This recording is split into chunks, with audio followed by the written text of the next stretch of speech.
Бәріне сәлем, қайырлы күн. Егер де сіз осындай өте дәмді, жұмсақ сосиски в тесте жасағыңыз келсе, онда бұл видео сізге арналады.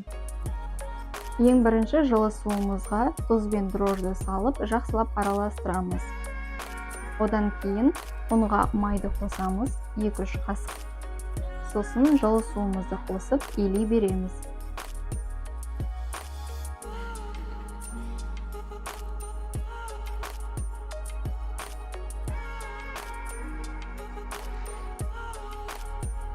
Қамырымызды илеп біттік.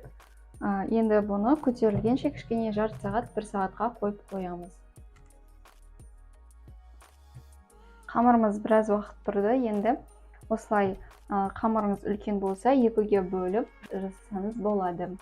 Қазір біреуін жасаймыз.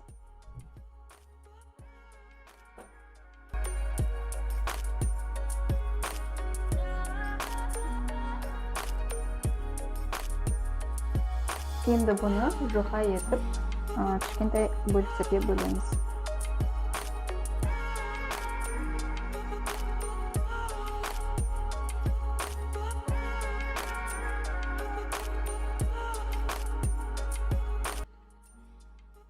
Осылай қамырымызды сосискаға орап шығамыз.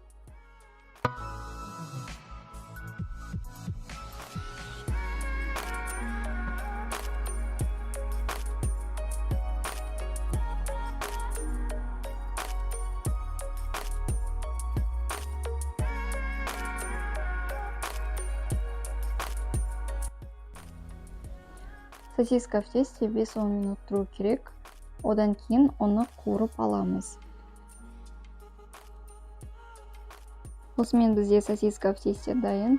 Егер сізге бәрі ұнаған болса, лайк басып, комментарий жазыңыз, подписаться етіңіздер.